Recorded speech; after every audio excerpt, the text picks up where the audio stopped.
You had 8,500 people charged with sedition in one single day during the UPA. It says that before 2014, rarely, if ever, I'm quoting from it, rarely, if ever, people were arrested and prosecuted for their freedom of speech and expression. तो जब कांग्रेस कर रही थी तब India was a democracy. When people were being arrested, charged with sedition, UAPA, cartoonists were being arrested, publications were being shut down, then India was a democracy. Right now, when all those things are happening, then it is an autocracy. Yechuri never talks about the fact that right now 1.5 million Muslims are interned in Chinese concentration camps, are being forcibly sterilized, are being fed pork and alcohol.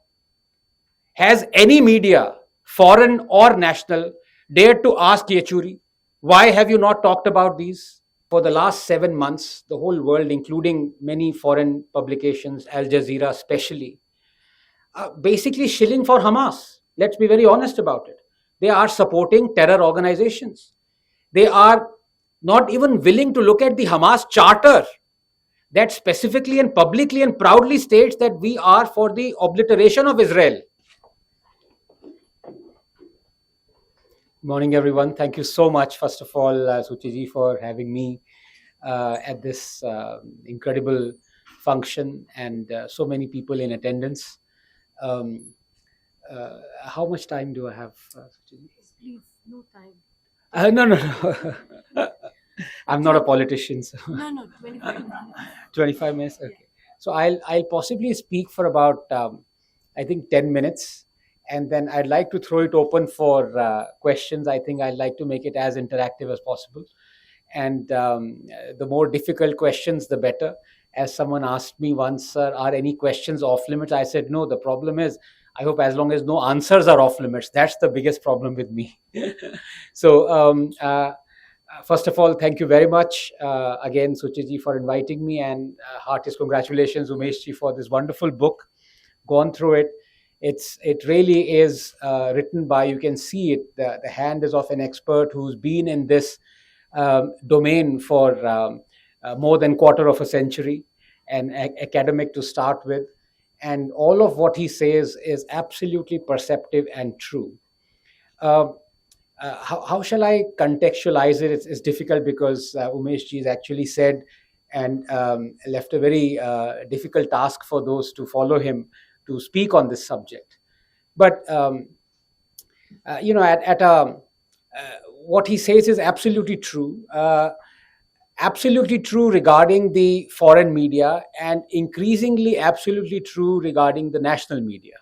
There was a thin line that demarcated the two, and I think that's been completely blurred, and I'll come to that how. Nonetheless, let me begin with an interview to recruit the foreign correspondent, India correspondent for New York Times. So the interviewer says, well, tell us about yourself. So the person who's applying for that job as a New York Times India correspondent says, sir, I barely passed my college. I'm hopeless at maths. I'm totally biased. I lie through my teeth. I indulge in fake propaganda. I'm anti-Hindu. And the guy stops. Enough with your strengths. Tell us your weaknesses. That's the situation right now. It's just so hopeless that normally you believe what you see. But increasingly what we see is written by those who see what they believe. I don't think it's a fault of genuine malice amongst most of them. They're just woefully ignorant. They're just not worth the paper they write on. So you can criticize someone if you believe that piece has been deliberately written and it's biased. But how do you even begin to criticize someone who's written that biased, woefully terrible piece, thinking that this is one of the best pieces he or she has ever written? There is honesty behind it. So you have to, at some point or the other, you have to realize that this is a disease. This is not a one-off. If it's a one-off, you can criticize. But if it isn't, if this is the norm, then I think at some point or the other, it's quite a worthless exercise to keep on criticizing it. I'll give you an example, because this is not just, and it's not just one off. Just the other day, I think a couple of days ago, one of the most prestigious scientific journals, Nature, that has an impact factor of 50 or 60 and that publishes great science, had an article written about how Indian science is in doldrums, and how this coming election is going to be a real acid test for how we proceed with our science, and so many things are wrong. And it quoted those VDEM democracy reports, that thankfully are digital, because no trees were cut to publish that trash. And what it did not disclose was that that piece was written by the daughter of Manishankar Iyer. Uh, that piece was written by someone who is not a scientist, writing in a premier scientific journal. And most of that piece, A, is quoting all these fraudulent democracy reports that say India is no longer a democracy, it is a electoral autocracy and things of that sort. Complete lies, figments of imagination. And more importantly, the fraud organization that she runs and publishes quasi academic work, supposedly, was embroiled in tax evasion. So she's written this piece in a scientific journal lamenting the death of science in India. Someone who's not a scientist, someone whose own organization is embroiled in tax evasion, and a license has been cancelled, and who is a daughter of one of the most prominent BJP leaders, Manishankar Iyer. I was very careful with my words. So, Manishankar Iyer is left to him alone. Him and Sam Pitroda are the best leaders of BJP right now. They alone can. Rahul Gandhi is the third. But you see what I'm saying? But here again, do I fault this person, Miss Iyer? Actually, I don't, because I go by what I call as the Anderson razor. You see, all of you know who Warren Anderson was. He was the butcher of Bhopal, and because of him, thousands died, and 500,000 were incapacitated, still suffering through horrible genetic diseases through the Bhopal gas tragedy. He was literally transported in a government car to the tarmac, where a chartered plane was waiting for him to be flown away, and he never came back to India. I don't blame him. That's what criminals do. That's his job. His job is to escape, to commit the crime and escape. I blame the people whose job it was to not let him escape, to prosecute him. So I don't blame that is when. So please apply Anderson razor to everything that you see around you, every illegality and criminality. So I don't blame this person who's written this absolute trash of an article about the death of Indian science. I blame the editors of Nature.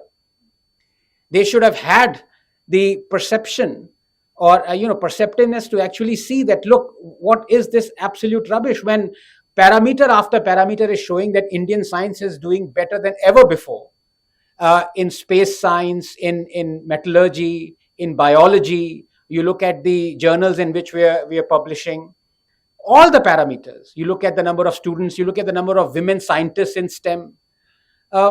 And here comes an article that is basically junked all of that. Now, as an editor, is it not my responsibility to say, look, all right, you can publish this trash, but I will also publish a rebuttal along with it? That's the least one can do. So you have a pro, and you have someone who's rebutting that with logic and rationale. A, that wasn't done. B, that article is now almost a week old. The government or its science ministries or its bureaucrats or its many departments that it runs has not even thought it fit to rebut that. Now, if it is written in some newspaper or some magazine, you can ignore it, like we ignore 90% of the trash that is written. But if it is written in one of the most premier scientific journals that is taken very seriously by academics, by scientists, who would base their investment in India based on such articles about how Indian science is doing, how India is faring in space research, what are we doing, it affects India. it affects not only the image of India, which is still you can rebut, but if it affects the investment that India is getting, it is incumbent upon the present Indian government to write a rebuttal for it. So, and that has not appeared even now. So, uh, I think we have reached a stage, and, Umesh, he talked about one of the biggest examples that shows the duplicity and double standards of the Western media that has come to light, and that came to light last 3 or 4 years during the COVID. Never have we seen, as Advani ji, talked about emergency, the media was just asked to bend and it crawled. China just asked the foreign media to bend and it was crawling for 3 years. I mean, here is a country that should be prosecuted by every known agency worth its salt for what it did. Not only the millions of lives that were lost, but also it basically led to the ruination of the world economy. And it has just escaped. It's escaped from all prosecution by every country, by every authority that is supposed to deal with it, starting with the Wuhan Health Organization, sorry, the World Health Organization. Innocent slip of the tongue there. Um, a scientist colleague in America, he talked to me and he said, I'm very worried about the situation. This was during the Delta wave. But you need to investigate why only COVID seems to be sparing Muslims and Christians in India and only targeting Hindus. Is there something genetically that is the reason why only Hindus are being killed? I said, what are you talking about? He said, because all around in the Western media, I see only pyres being burnt. I don't see the graves that are being shown in India. So is it that only Hindus are dying? This is the kind of narrative that was peddled. And, Umesh talked about the number of deaths, and sure, you can be wrong, sure, you can project. But the fact also remains that the biggest people who outraged about the number of deaths in the face of when Rahul Gandhi says that Modi and the government is hiding the true number of deaths were, believe it or not, the state governments that were governed by the communists and the Congress. Now, health is a state subject. When the state governments are saying that the numbers that are being projected of people who died of COVID in our states is wrong, and the center was only projecting the cumulative added numbers. So, you were actually undermining your own country, your own state governments, when you said that these numbers that are being projected by India are wrong. So, we have to stop blaming the foreign media at some point or the other. We have to start blaming ourselves. Because almost overwhelmingly, I would say 90% of the news that is projected of India is, as Umesh rightly said, coming straight from the Churchillian archives. It's straight from that India is a land of snake charmers. And you all remember that NYT cartoon where, when we sent something to Mars, satellite to near Mars, and you had this cow and a buffalo and an Indian guy in tattered clothes knocking at this hallowed club saying, may I please enter? This is the kind of image they want to project. But let them. I don't care about that because, yes, they are biased. Is there any doubt about it? No. The question is on the other side.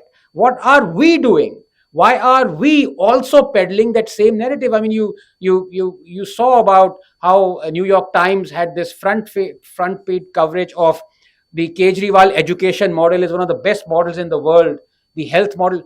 And you saw what last week the High Court, it castigated the Kejriwal government for saying 2.5 lakh students haven't even got these textbooks. What are you talking about? In all the Delhi-run hospitals, only 6 CAT machines are there. But we would ignore that, what our judges, our judiciary is talking about it. We would only concentrate on, what the projection is being made about India, anti this government and pro the other state governments, without realizing the damage that it is doing to our own cause. But what is our cause is something that we as citizens have to realize. Our cause is not to make one party or one politician win, certainly not. Our cause is to bring objectively the truth in the open. Are we doing this?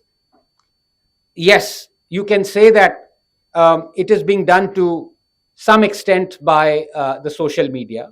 But the reach, there is a limit to that reach, of course, and that's a fact. Let me give you the other example.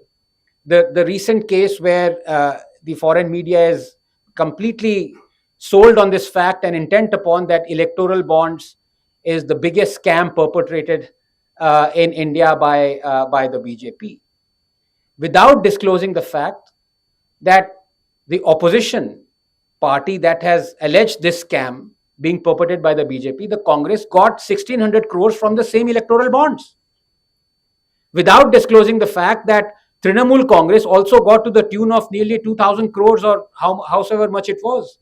Most of the opposition parties that said anonymous electoral bonds was a scam got thousands of crores through the same electoral bonds. Has this hypocrisy been highlighted? No, it hasn't. And when, for example, during the farm laws, the foreign media, especially the Canadian media, because the constituency kind of overlaps, it's like a Venn diagram. So even Justin Trudeau, who let loose his police on the truckers when they protested in Canada, was for the blockage of Indian highways when the middlemen, I won't even call them farmers, were protesting about the farm laws.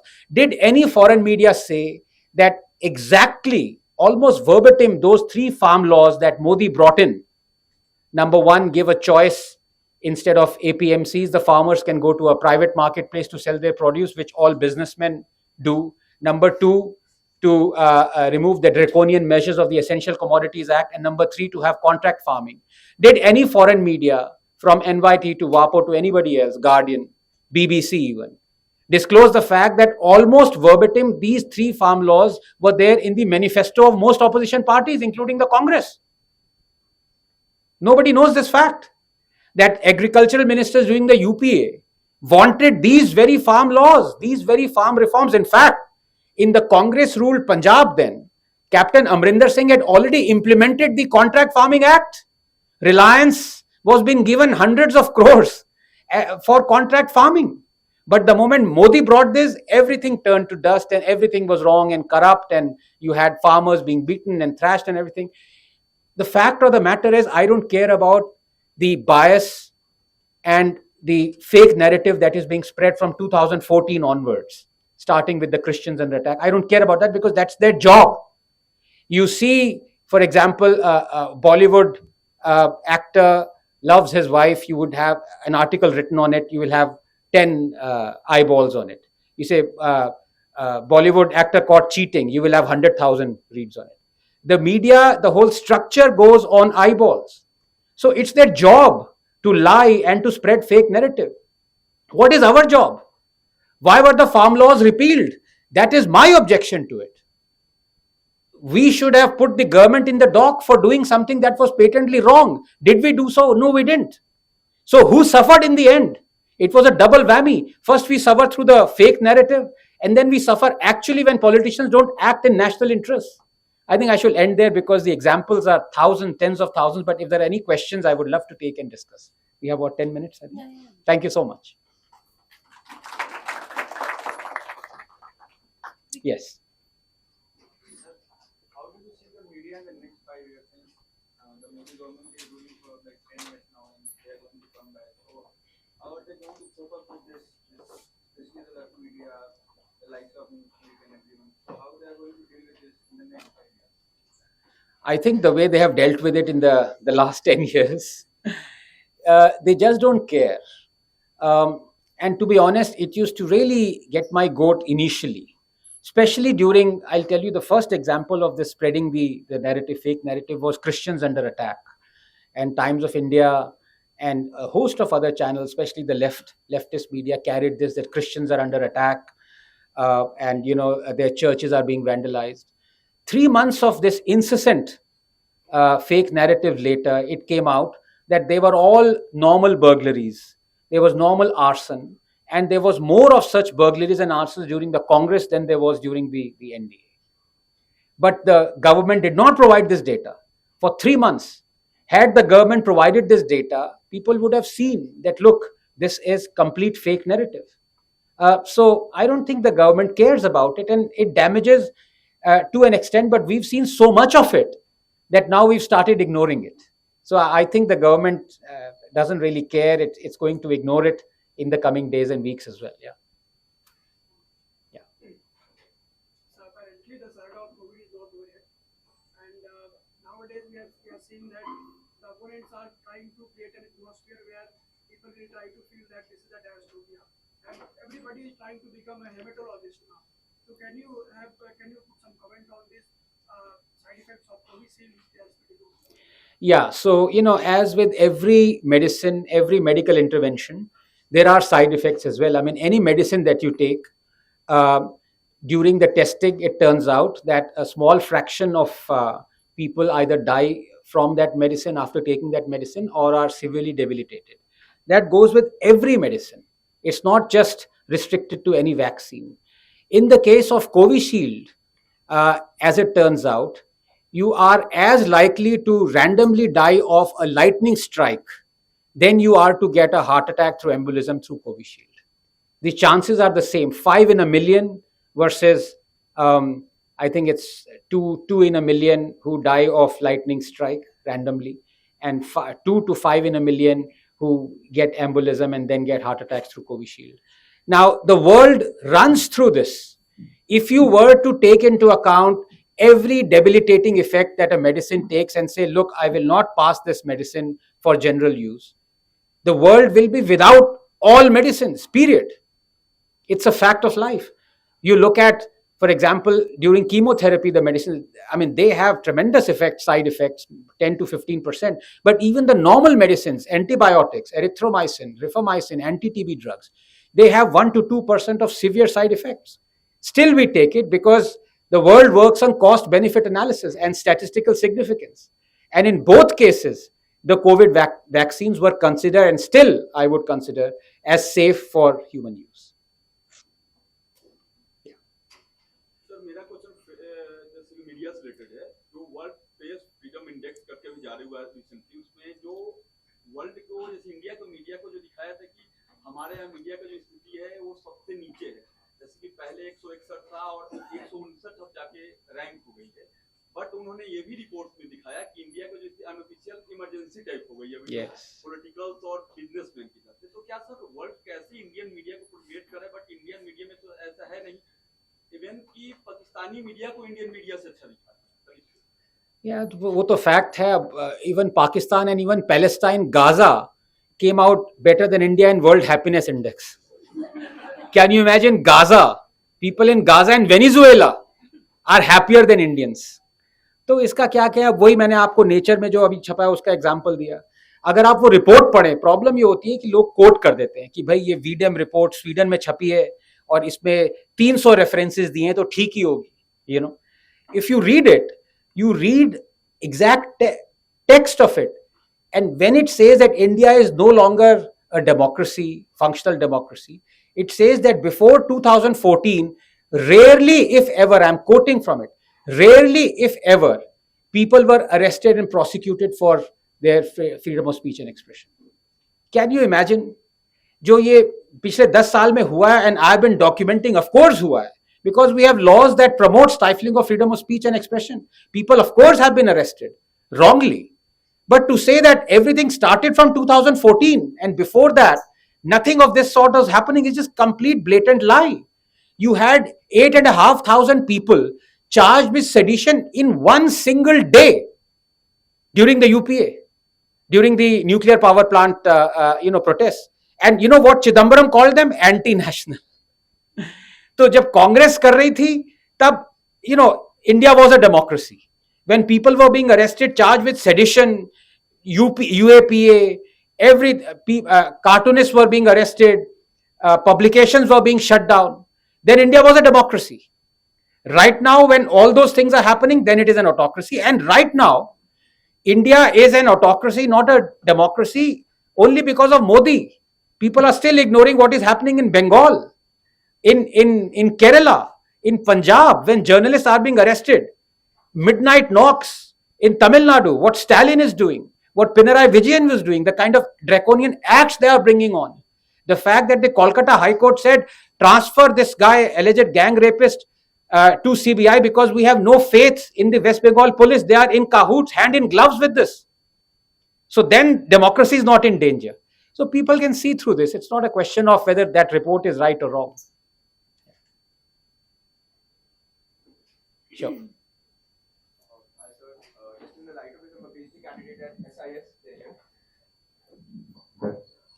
Sir, there was this report that you talked about this Internet Press Freedom Report. In the light of this, on the sidelines of this, there was this thing that came out by one of the US journalists who asked the Secretary of State official that why do you always question India with respect to its human rights violations and what Pakistan does to its own minorities there? You never bring that out in the open, or what it does the game that's being played Afghanistan, how ISI funds the terrorists there. So the answer was that from that US Secretary of State official was that at least Pakistan is monotheistic. At least they believe in one God. So that's the religious divide that is there and the hate that is there. So I would want a couple of inputs from your side as to how the religion is a factor in shaping the narrative through the Western lens. Thank you. Yeah, well, I mean, I think it's pointless to talk about Pakistan anymore. As I say, Modi built 120 million toilets, Jinnah built one. But I think the question is a little bit, the question goes a little bit deeper. And I think let me dwell on it. We've seen what has happened in the wake of the dastardly attacks on Israel, I think in October of 2023. For the last 7 months, the whole world, including many foreign publications, Al Jazeera especially, basically shilling for Hamas. Let's be very honest about it. They are supporting terror organizations. They are not even willing to look at the Hamas charter that specifically and publicly and proudly states that we are for the obliteration of Israel. But you look at the scenes in US universities right now. You look at the scenes of entire Western media. So even with a lot of funding that supposedly, Jewish organizations were proud of, you see what one particular people belonging to a religious denomination have reduced it to. So yes, religion plays a huge role. But again, I come back to this. Let people spread propaganda. Let people spread lies. Ultimately, what matters is, do you know the truth? That is the fact. Are you hiding it? Now, you look at we are in JNU, so of course, we have to talk about the communists, I love communists. I'm a bit disappointed. Let the last question be from some communists out here. I would love that. But you see, Sitaram Yechuri talks about the prosecution of Indian Muslims out here. Over and above, just selectively. He talks about the lynchings without telling the fact that more Hindus, Dalits and non-Dalits have been lynched by Muslims than Muslims by Hindu mobs, because this is a law and order issue and tinged with religion. Of course, it happens. But then if you always project selectively, then you are left with the view that only Muslims are being prosecuted. Yechuri says this. Yechuri never talks about the fact that right now 1.5 million Muslims are interned in Chinese concentration camps, are being forcibly sterilized, are being fed pork and alcohol. Has any media, foreign or national, dared to ask Yechuri, why have you not talked about these?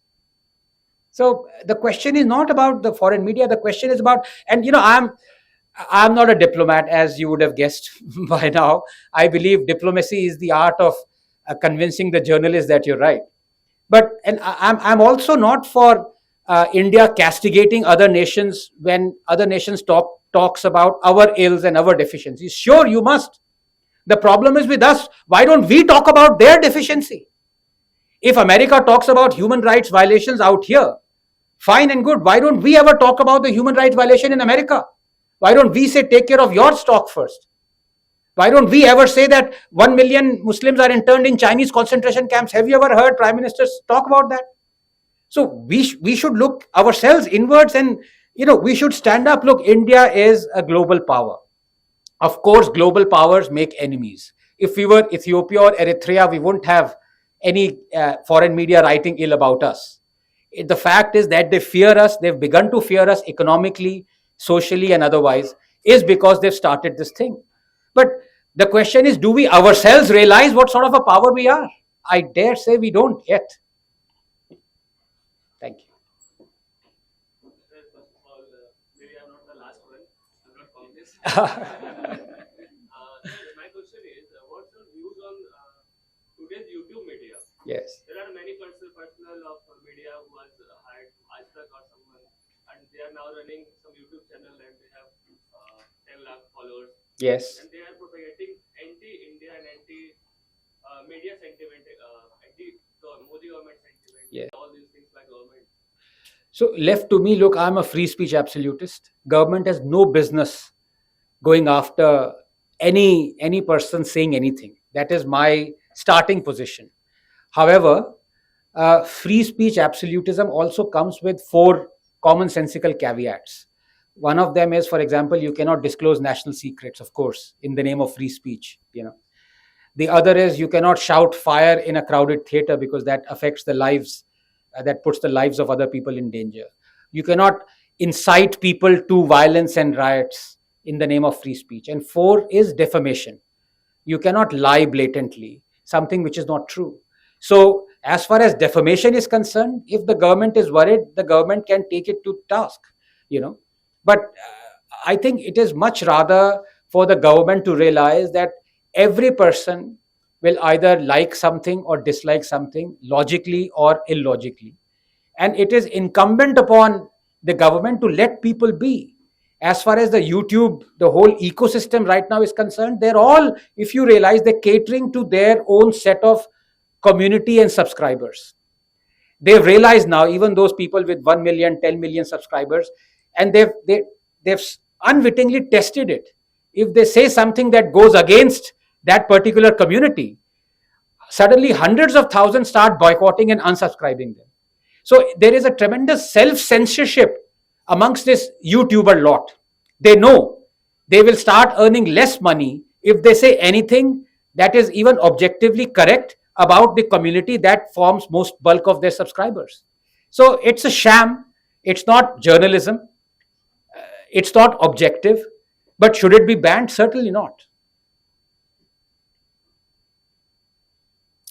Yeah. So, according to you, what is the state of Indian media today? Like, अभी YouTube की बात हुई तो newspapers और the TV media basically, बहुत लोग बोलते हैं कि media बिक गई. आपको उस पर क्या विचार? See, they used to say that journalism is the world's second oldest profession. Unfortunately, it's become the world's oldest profession. Yes, the answer is yes. Biki bhi hai. But there are still beacons of hope. There are still people who are willing to talk about issues objectively. And you will always find them, except now I don't even know, whether this is true or not. I think Umeshji would be able to throw more light on it. 50, 60 years ago, was this the exception or was this the norm? That is all you need to worry about, So, was it the norm that you had more people who were objective than the people who were sold out? Right now, it is the other way around. I doubt it whether you can change it, because it is, yes, it is democratized. Everyone believes that he or she is a journalist, disseminator of news, which is great. But at the same time, when everyone starts believing that my paycheck also needs to come from this, that is when the problem starts, because then you start cultivating that community, that subscriber base, and that is the end to all objectivity. I mean, I'll take names. You look at Ravish, you look at Dhruv Rathi, for example. They know, they have, for example, criticized heavily Islam previously. They've all deleted all that because they know what their subscriber base is. And once or twice, other YouTubers have said something very logical about a particular religion. They've had to delete it. They've had to apologize for it because of mass unsubscribing. So, is that the way forward? Obviously, it's not. But then if somebody wants to have his or her earnings from that, salary from it, he would turn around and say, well, I'm earning from it. What's your problem? Yeah.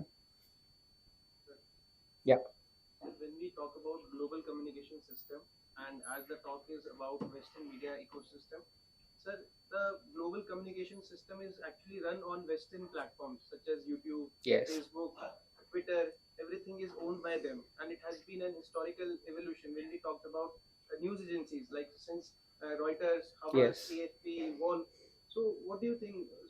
Shouldn't the countries in global South they shouldn't be investing in their own platforms? What is their Yeah, interest? but has Prime Minister Modi, does he go on X when he has to say something, or does he go on coup? Yeah. No, I mean, what does he do on coup? He doesn't. He's always on Twitter, right? So you practice what you preach. If you talk of Atmanirbhar and then you yourself are ignoring that. So, the charity begins from home. But I'm not for that, because I'm actually for going the other extreme way. Because even though Elon Musk says he's a free speech absolutist, he's obviously not. Because just the other day the Turkish government asked him to block 200 accounts who were anti-Turkish government and who were protesting against the severe blockades that Turkey, and he did it. And his excuse was so feeble and childish. He said, well, it is better this way, to curb 200 accounts and let 200,000 prosper. The simple question with that is, have you heard of Blackstone ratio? The question is, one innocent person is being prosecuted. So tomorrow he would accept that a country bans Elon Musk and allows 100,000 others to go. Justice doesn't work like that. So, I would want Twitter to refuse every request of every government when it asks to block free speech. So, I think all platforms are important. It depends what that platform is offering. So, Western, non Western, I mean, China, for example, doesn't have Twitter, if I'm not mistaken. It has its own Chinese version. Would we want that? No. So, that's also the case. If is not a single question asked by a communist, that has left me very disappointed. Can someone pretend to be a communist and ask a question? That gentleman in red. China जो है mostly south Asian countries को जो नए young generation को fellowship दे रहा है और उसका खुद का कितना ट्रांसपेरेंट मीडिया है दुनिया जानती है तो उस पर कुछ आप लीजिए कि नहीं